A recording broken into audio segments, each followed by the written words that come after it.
శ్రీ గణేశాయ నమః. శ్రీ గురు దత్తాత్రేయ. ఈరోజు ఈ వీడియోలో మనం మార్చి మాసంలో మీనరాశి ఫలితాల గురించి తెలుసుకుందామా. మీనరాశి పురావత 4వ పాదం, ఉత్తరాపాదం 1, 2, 3, 4 పాదాలు, అలాగే రేవతి 1, 2, 3, 4 పాదాలు మీనరాశిలోకి వస్తాయమ్మా. ఈ రాశి వారికి మార్చి మాసంలో గ్రహ సంచారం మిశ్రమ ఫలాలు గోచరిస్తున్నాయి. అంటే కొన్ని పరిస్థితులు ప్రతికూలం, కొన్ని పరిస్థితులు అనుకూలంగా ఉంటాయి. అయినా సరే కంగారు పడవద్దు. కంగారు పడాల్సిన పరిస్థితి ఏమీ లేదు. కంగారు పడవద్దని భావన. అయితే దంపతుల విషయంలో ప్రేమానురాగాలు ఉంటాయి, బాగానే ఉంటుంది. కాకపోతే అప్పుడప్పుడు కాస్త చిన్న చిన్న చికాకులు ఉంటాయమ్మా. ఆ పరిస్థితిని మీరు అర్థం చేసుకుని అన్వయం చేసుకుని అడుగు ముందుకే. అంతేగాని మాటకు మాట అంటే వాదోపవాదాలకు దిగవద్దు. ముఖ్యంగా దంపతులు వాదోపవాదాలు దిగవద్దు. ఎవరో ఒక తగ్గండి, లేదంటే ఇబ్బందికరమైన వాతావరణం కలుగుతుంది మీకు. మీ మేలు కూడా చెప్తున్నాను.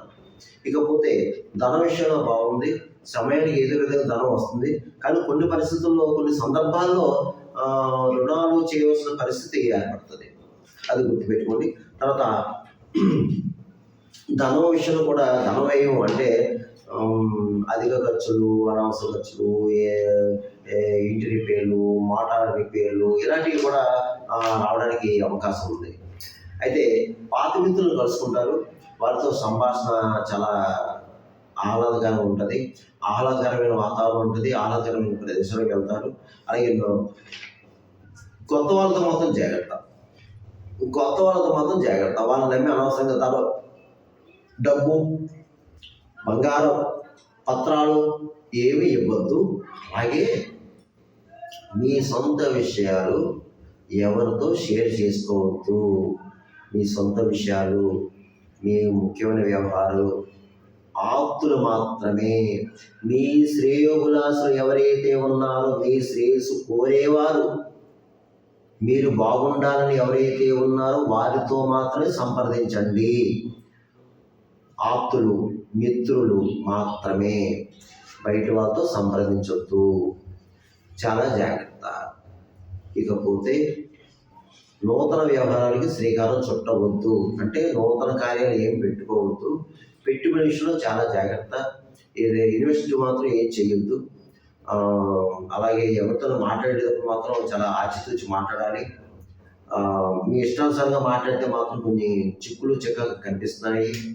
అలాగే సాక్షి సంతకం చేయొద్దు. అబద్ధం సాక్ష్యం చెప్పవద్దు. అలాగే గురువుని, బ్రాహ్మణుని, పెద్దవాళ్ళని ఏమాత్రం దూషించవద్దు. వారిని అగౌరవపరచవద్దు. గౌరవించండి, గౌరవంగా మాట్లాడండి, వారి ఆశీస్సు తీసుకోండి. ఎందుకంటే వీళ్ళు ఏమాత్రం వీళ్ళని అగౌరవపరిచిన, వీళ్ళతో దోషంగా మాట్లాడినా, ఇష్టానుసారంగా మాట్లాడినా వారి ఆగ్రహానికి గురవుతారు. మీరు వారి ఆగ్రహానికి గురవుతే మిమ్మల్ని భగవంతుడు కూడా రక్షించలేరు. అందుకని మీ పని మీరు చేసుకోండి. దయచేసి ఎవరిని దూషించొద్దు. ఇకపోతే కొన్ని విషయాలు మాత్రం అనుభవించిన సలహా తీసుకోండి. కానీ వృత్తిపరంగా బాగుంది. మీ వృత్తిపరంగా మాత్రం చాలా బాగుంది. ఎవరు ఏ వృత్తిలోనా రాణింపు ఉంటుంది. చక్కగా ఒక స్థాయి, ఒక అంతస్తుకి వెళ్తారు. మళ్ళీ అవకాశాలు వస్తాయి. మీ స్కిల్ అంటే మీరు చేసే పనిలో ఏ పనైనా సరే, ఏ రంగంలో ఉన్నా సరే అది గుర్తింపు అంటే బయటపడుతుంది. గుర్తిస్తారు, గుర్తింపు ఉంటుంది. మీకు గౌరవ పురస్కారాలు లభిస్తాయి. అలాగే మరి పెద్ద వాళ్ళని కలుసుకుంటారు ఈ మాసంలో మీరు. పెద్ద వాళ్ళని కలుసుకుంటారు, పెద్ద రాజకీయాన్ని కలుసుకుంటారు, మీ పనులు చేయించుకుంటారు. ఆ విషయాలన్నీ బాగున్నాయి. అన్ని విషయాలు బాగున్నాయి. ఇందులో అనుమానాస్పదం ఏమి లేదు. కాకపోతే కాస్త నిదానంగా ఉండాలి. జీవనం బాగుంది కాబట్టి జీవనం చూసుకోండి. ఏ విధమైన ఏం పెట్టుకోవద్దు. అలాగే ఈ మాసం భూగృహ సంబంధ రావద్దు కూడా ఏం పెట్టుకోవద్దండి. అది కూడా ఏమీ బాగాలేదు. మీ పని మీరు చేసుకుని వెళ్ళిపోండి. మీ జీవనాధారం బాగుంది, మీ పని బాగుంది, చేసుకుని వెళ్ళిపోండి. అలాగే ఇతర దేశం ఉన్నవారు కూడా బాగుందండి, మీకు బాగుంది, మీ పని మీరు చేసుకుని వెళ్ళిపోండి. ఎందులోనే ఏలెట్టద్దు, ఎవరి విషయం పట్టించుకోవద్దు. బాగుంది. ఇతర దేశం వెళ్ళే వరకు కూడా బాగుంది. ప్రయాణం చేస్తారు. ఇతర దేశం వెళ్తారో అవకాశాలు ఉన్నాయి మీన రాశి వారికి. అంటే చదువు రీత్యా, ఉద్యోగ రీత్యా, గోచారీత్యా స్థల మార్పులు ఉంటాయి. స్థాన మార్పు కాబట్టి ఇతర దేశం వెళ్ళే యోగం కూడా ఉంది. ప్రయత్నం చేసుకోండి. ఇక రియల్ ఎస్టేట్ రంగంలో ఉన్నవారికి బాగుందండి, కానీ కొంచెం కష్టపడాలి. అలాగే స్పెక్యులేషన్ లాభిస్తుంది. మోటార్ వీల్ వరకు బాగుంది. అంటే ప్రైవేట్ కాంట్రాక్ట్స్ మాత్రం కాస్త అనుకూల తక్కువ ఉంది. అంటే కాంట్రాక్ట్స్ దగ్గరికి వచ్చి కొన్ని క్యాన్సిల్ అనే పరిస్థితులు ఏర్పడుతున్నాయి. ఇకపోతే కళారంగంలో ఉన్న మాత్రం అవకాశాలు తక్కువ వస్తాయండి. అంటే వచ్చినట్టు వచ్చి వెళ్ళిపోతాయి, కానీ కంగారు పడుతూ మళ్ళీ వస్తాయి. ఇకపోతే రాజకీయ నాయకుల విషయం వస్తే మీరు మంచి మంచి కార్యాలు చేపడతారండి బాబు. రాజకీయ నాయకులు మంచి కార్యాలు చేస్తారు, చక్కగానే ప్రజలు గుర్తింపు తెచ్చుకుంటారు, మంచి కార్యాలు చేస్తారు. మీరు చాలా మంచి కార్యాలు చేస్తారు, వాళ్ళకి ఉపయోగపడి కార్యాలు చేస్తారు. అందువల్ల ఏమవుతుందంటే మీకు మీద శత్రువులు పెరిగిపోయి మీరు చేసి పనులు అవతలకి ఇష్టం లేక మీ మీద నరకోశ ఏమి ఉంటాయండి. కొంచెం జాగ్రత్త చూసుకోండి. ఇక వ్యాపారస్తులకు బాగుంది, అన్ని రకాల వ్యాపారస్తులు బాగుంది, వ్యాపారం చక్కగా సాగుతుంది. ఉద్యోగస్తులకు బాగుంది, కొత్తగా కూడా ఉద్యోగం ప్రయత్నం చేసుకోవచ్చు. స్థల మార్పు కనిపిస్తుంది. ఉద్యోగస్తులకి స్థానం మార్పు కనిపిస్తుంది.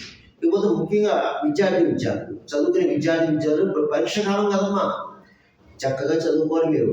మరి ఇతర వ్యాపకాల మీద ఏం పెట్టుకోకూడదు. మీరు చదువు మీదే శ్రద్ధ వహించాలి. మీరు చదువుకోండి, మంచి మార్కులు పరీక్ష రాస్తారు, మంచి మార్కులు వస్తాయి, పాస్ అవుతారు. మళ్ళీ అదర్ స్టడీస్కి వెళ్తారు కదా, చక్కగా చదువుకోండి. ఇవన్నీ పక్కన పెట్టండి వ్యాపకాలన్నీ. అయితే మీరు ఒక బుధవారం గణపతి పూజ చేయించుకోండి అమ్మా. అలాగే సరస్వతి పూజ చేయించుకోండి. అలాగే ప్రతిరోజు కూడా హయగ్రీ స్తోత్రం ఉంటుంది. జ్ఞానానందమయం దేవం నిర్వహాస్పడిగా హయగ్రీ స్తోత్రం ఉంటుంది. అది ప్రతిరోజు చదువుకోండి. చదువుకునే వాళ్ళు, పరీక్ష రాసేవాళ్ళు మంచిగా జ్ఞాపక శక్తి పెరుగుతుంది. హయగ్రీ స్తోత్రం చేసుకోవడం వల్ల మీకు జ్ఞాపక శక్తి పెరుగుతుంది, చదివింది వంట పడుతుంది, పరీక్షలో రాస్తారు, మంచిగా ఉత్తీర్ణులు అవుతారు. ఇక వివాహంగానే అమ్మాయిలు కూడా ప్రయత్నం చేసుకుని మీకు కూడా బాగుంది, ప్రయత్నం చేసుకోవాలి. వివాహ యోగం ఉంది. ఇక నేను చెప్పిన ఈ గోచార ఫలితాలు కేవలం మీకు 40% పనిచేస్తుంది. మిగతా 60% మీ జన్మ జాతకం మీద ఆధారపడుతుంది. ఎందుకంటే మీ జన్మ నక్షత్రం, జన్మరాశి, జన్మ లగ్నం, జరిగే దశ, అంతర్దశ వీటి మీద ఆధారపడి ఉంటుంది. అందరికీ నేను చెప్పి జరగాలని రూల్ లేదు, జరగకూడదని రూల్ లేదు. చాలా మంది కాల్ చేస్తారు, గురుగారు మీరు చెప్పి జరిగినాయండి, కొంతమంది జరగలేదని కాల్ చేస్తారు. ఇది మాత్రం గుర్తించుకోండి దయచేసి. నా వీడియో చూసి వీక్షకులు మీకు ఏమైనా సలహాలు సంపాదనలు కావాలంటే కింద నెంబర్ ఉంది, ఆ నెంబర్కి మా ఆఫీస్ వాళ్ళకి కాల్ చేయండి, అపాయింట్మెంట్ తీసుకోండి. ఇకపోతే ఈ మీన రాశి వారు ఈ యొక్క మార్చి మాసంలో నేను చెప్పిన పరిహారం చేసుకుంటే ఈ మాసం అంతా బాగుంటుంది. అంటే బాగున్న వారికి ఇంకా బాగుంటుంది, బాగోలేని వారికి బాగుంటుంది. అది ఏమిటంటే ఈ మాసం మీరు దత్తాత్రేయుడు, సాయిబాబా బాగా ఆరాధించండి. దత్తాత్రేయుడు, సాయిబాబా, దక్షిణామూర్తి. గురువారం రోజు ఒకసారి అభిషేకం చేయించుకోండి అమ్మా. సాయిబాబా కానీ, దక్షిణామూర్తి కానీ, లేదంటే దత్తాత్రేయుడు కానీ, ఎవరికైనా సరే అభిషేకం చేయించుకోండి. పంచామృత అభిషేకం చేయించుకోండి చక్కగాని. అలాగే ప్రతిరోజు బాబా చరిత్ర కానీ, గురు చరిత్ర, ఇక్రాల భరద్వాజ మాస్టర్ బుక్ ఉంటుంది, అది తీసుకోండి. ప్రతిరోజు ఏదో ఒక అధ్యాయం చదువుకోండి, లేదా సాయిబాబా చదువుకోండి. అలాగే ప్రతిరోజు కూడా మీరు గురు చరిత్ర 14 అధ్యాయం ఉంటుందమ్మా, ఆ 14 అధ్యాయం చదవండి. 14 ఆ అధ్యాయం ప్రతిరోజు చదవండి, గురుబలం ఉంటుంది. అలాగే ఏదైనా పుణ్యక్షేత్రం వెళ్ళండి, అవకాశం ఉన్నవారు షిరిడి వెళ్ళండి, గానగాపురం వెళ్ళండి దత్తాత్రేయ దగ్గరికి, లేదా మా పిఠాపురం దత్తాత్రేయ స్వామి దగ్గర రండి, దర్శించుకోండి. మీకు గురువారం పెరుగుతుంది. ఎందుకంటే మీన రాశి శని ఏనాడు ఉన్నారు కదమ్మా, శని ప్రభావం తగ్గాలంటే గురువారాధన చేసుకోండి, మీకు బాగుంటుంది, మంచి జరుగుతుంది. కానీ మీరు న్యాయబద్ధంగా ఉండాలి, ధర్మబద్ధంగా ఉండాలి. మీన రాశి వారు చాలా జాగ్రత్తగా ఉండాలి. ఏ విషయంలో సరే జాగ్రత్తగా ఉండండి. మీ పని మీరు చేసుకునే పని అంతే. ఎక్కువ గురు ఆరాధన చేసుకోండి. ఇకపోతే గురువారం శనగలు, కిలోంబం శనగలు, ఒక 1 క్లాత్ దానం చేయండి అయ్యగారికి చాలు. అరటిపళ్ళు పంచండి గురువారం గురువారం. అలాగే దేవాలయాలు శుభ్రం చేయండి. మీకు వీలైనప్పుడు ఏదైనా దేవాలయాలు శుభ్రం చేయండి. ఏదో అక్కడక్కడ చెత్త చెదాలు ఉంటుంది, అవన్నీ ఓడ్చండి, ఓ పక్కన పెట్టండి చాలు. ఏం చేయండి. ఎవరితో మాట్లాడుతుంటే ఆలోచించి మాట్లాడి జాగ్రత్తగా మాట్లాడండి. తర్వాత ప్రతిరోజు కాలభైరష్టం చదువుకోండమ్మా. ప్రతిరోజు కాలభైరష్టం చదువుకోండి. అలాగే అన్నదానం ఎక్కడైనా జరుగుతుంటే అన్నదానంలో పాల్గొనండి. అన్నదానం నిమిత్తం ఎంతో కొంత సహాయం చేయండి. అలాగే గోవుకి ఈ ఆహారం పెట్టండి, గడ్డి పెట్టండి. కుక్కకి బిస్కెట్లు బ్రెడ్ పెట్టండి. పావులున్న ప్రదేశంలో జొన్న వేయండి. పిచ్చుకలకు ధాన్యం వేయండి. అలాగే కాకులకి దీపాలను పెట్టండి. భిక్షగాళ్ళు మెయిన్ ఇక్కడ. భిక్షగాళ్ళు ఫిజికల్ హ్యాండీక్రాఫ్ట్స్, గుడ్డివారు. మీకు ఎప్పుడైనా శనివారం తారసపడితే, లేదు శనివారం కాదు ఏ రోజైనా సరే, తప్పకుండా వారికి ఆహారాలు పెట్టండి. ఏదో ఒక పండు పొలము బ్రెడ్ బిస్కెట్ పెట్టండి. ఇంకా ఇంపార్టెంట్ అన్నం. ఒక అన్నం ప్యాకెట్ పెట్టండి అమ్మా. ఒక వాటర్ బాటిల్ ఇవ్వండి అమ్మా వారికి. అన్ని దానాల కన్నా అన్నదానం చాలా శ్రేష్టం అమ్మా, చాలా మంచిది. వారికి ఏదో యథాశక్తి ఎంతో కొంత వారికి ఇవ్వండి. ఇక తర్వాత మీకు దగ్గర దేవాలయంలో అయ్యప్ప స్వామి టెంపుల్ అంటే వెళ్ళండి. శనివారం బుధవారం అయ్యప్ప స్వామి టెంపుల్ అంటే వెళ్ళండి. అయ్యప్ప స్వామి వారిని దర్శించుకొని ప్రదర్శన చేయండి. అయ్యా మాకు దగ్గరలో అయ్యప్ప స్వామి దేవాలయం లేదండి అయ్యా అనుకుంటే, స్వామిని స్మరించండి. మీరు ఎక్కడున్నా సరే ఓం శ్రీ స్వామి సన్నయ్యప్పని స్మరించండి. ఆ స్వామి వారిని స్మరించుకోండి. అలా స్మరించుకోవడం వల్ల శని ప్రభావం తగ్గుముఖం పడుతుంది. శని భగవానుడు శాంతిస్తాడు ఇలా చేసుకోవడం వల్ల. అలాగే ఇక ఎక్కువ సకల శత్రు రోగ రుణబాధలు, కోర్టు కేసులు, భార్యాభర్తల గొడవలు, భూమి తగాదాలు, అన్నదమ్ముల గొడవలు, కుటుంబ కలహాలు ఉన్నవారు ఎవరైనా సరే మీరు ఏకాదశ రుద్రాభిషేకం చేయించుకోండి. శివాలయంలో ఏకాదశ రుద్రాభిషేకం చేయించుకోండి. అలాగే పౌర్ణమికి చండీ హోమం చేయించుకోండి అమ్మవారి దేవలో, అంటే అవకాశం ఉన్నవారు మాత్రం. దీనివల్ల మీకు ఈ యొక్క ప్రభావం నుండి బయటపడతారు. అందులో ఏమాత్రం సందేహం ఉండదు. మీ అవకాశాన్ని బట్టి చేయించుకోండి అమ్మా.